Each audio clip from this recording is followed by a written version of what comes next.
Well, hello from the 24th floor of the Daily Center. Today we're going to be going into Chapter 6, Section 2, Solving Systems Using Substitution. So today's objective is to solve systems of equations using substitution. This plays out when we also have two situations. Like in a board game, it allows players to trade game pieces of equal value. The diagram shows two fair trades. The hotel is worth $2,400. How much is a car worth? And explain your reasoning. You would use two different equations are playing out here, and you can use the substitution method to solve that. Let me show you what that's about. So one way, of course, is to graph them and see where they intersect. We're going to look at what substitution looks like. Systems of equations can be solved in more than one way, and we're going to go ahead and look at this concept of substitution. I'm going to try writing. It's a little tricky with this device, but let's play this out. Now, if I know that y equals 3x, I can substitute it in already because I know what x is. So let me try that out. So I'm going to substitute in, not for x, for y. So let me erase that because it's not that I know what x is. I have a solution for what y is. Y is 3x. So I can do x plus my 3x substituted in equals negative 32. And I combine my like terms, so I'm at 4x equals negative 32. And I go ahead and divide by 4, and I see that my x is negative 8. So when I know x is negative 8, that's part of my solution. I can now plug that back in to my original equation, so I know y equals 3, and now I do know what x is in my solution. So that tells me that y is negative 24. So my solution to this system using substitution is at the intersection of negative 8 and negative 24. Okay, we got another system here. What's nice is this is telling us what y is, so I can substitute it in. Why don't you press pause, try it out, and then let's see how you did. I, on the other hand, have the answer already here, and a cool little line. Nice. Okay, I'm going to pull my answer out and take a look. Let's see how you did on this one. All right, come on. There we go. So a couple things I'm going to recognize on here. I substituted in 2x minus 9 into where y was, distributed it out. In this case, combined like terms and added 18 to both sides, so I'm stuck. I'm at this place.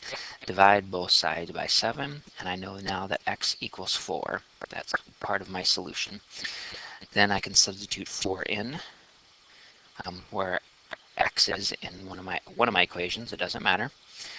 2 times 4 minus 9 gets me negative 1. So I know my solution is at 4, negative 1, and it's going to be at an intersection. Okay, let's try this one. Why don't you press pause and try it out and see how you did. I don't have the answer, so I'm going to play this out. I'm going to press pause and then play it out over here on this side. All right, I'm just going to work this out right here. So if y equals 6x in my original equation, I'm going to plug it in right here. So I end up with 6x, I'm going to substitute it in, equals 3x. There she is, 2x.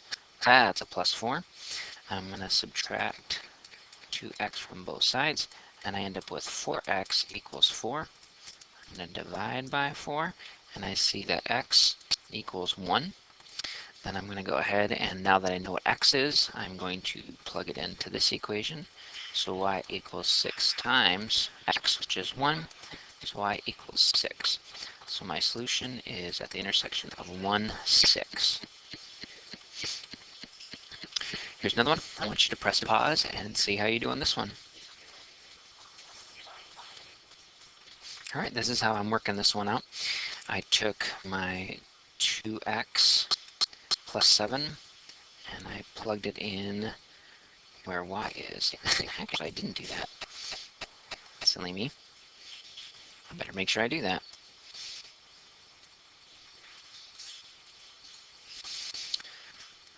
So 2x plus 7 is what y equals x minus 1. You can do this a couple different ways. I'm going to subtract an x from both sides. So I end up with x plus 7 equals negative 1. I'm going to subtract 7 from both sides and end up with x equals negative 8. And then now that I know what x is, I can plug this in. So equals negative 8 minus 1. So y equals negative 9. So I know that my solution, oh, that could be fun, is at negative 8, negative 9. Well, we could also solve for a variable using substitution. What is the solution of the system? Using substitution. All right, for this one, I need to take one of these equations. I'm going to take this guy right here, and I'm going to solve for y. So I'm going to add 2x to both sides, and I'm left with y equals 2x minus 3. I'm going to keep an eye on that because I'm going to use that later. Well, if I know what y is, I can plug it into my first equation here. I'm going to say 3 times whatever y is, which is 2x minus 3, plus 4x equals 14. And then I have to work this out. You can speed this up if you'd like, if you haven't already. Doing a little bit of mathematics. I end up with 10x minus 9 equals 14. Yep, still got my 14. There we go. Give myself a little room. And add 9 to both sides. This is just showing proof of what I'm doing, why I can do this. Don't want to do a bunch of stuff in my head. That's a 23. That is a messed up looking 23. I can see that x is 23 tenths. Or I can say that x is 2 and 3 tenths. Okay, well now that I know what x is, I can plug it back in. And remember what I said before, that original equation is going to be helpful to me. I'm going to use this guy right here and plug it in because now I know what x is. So I'm going to plug it in. So y equals 2 times, I'm going to come back to my 23rd tenths, just to keep it interesting, minus 3, because I'm going to do some cross simplifying. Y equals 23 fifths minus 3, and we can see that that's actually 4 and 2 fifths minus 3, so y equals 1 and 2 fifths. So in this particular case, we can see that my x is 2 and 3 tenths, and my y is 1 and 2 fifths. All right. For these next couple, why don't you press pause, you try it out, solve for one of the variables. It doesn't matter what equation you use, just try to predict which one you think would be easier to move around and apply in. But I'm going to press pause right here and work out the math on it. And you should do the same. Ready, and go. So when I work out the math here, up here in the red, we can see that I took my first equation and put it in point slope form so I could use it. Now that I know what y equals, I can substitute it in right here. So 3x minus 8 times everything that's going in there equals 24. I distributed combined like terms here, subtracted 24 from both sides, and I ended up with negative 37x equals 0, divided both sides by 37. 0 divided by negative 37 indeed is 0. If it was negative 37 divided by 0, that would be undefined. But in this case, I can do this.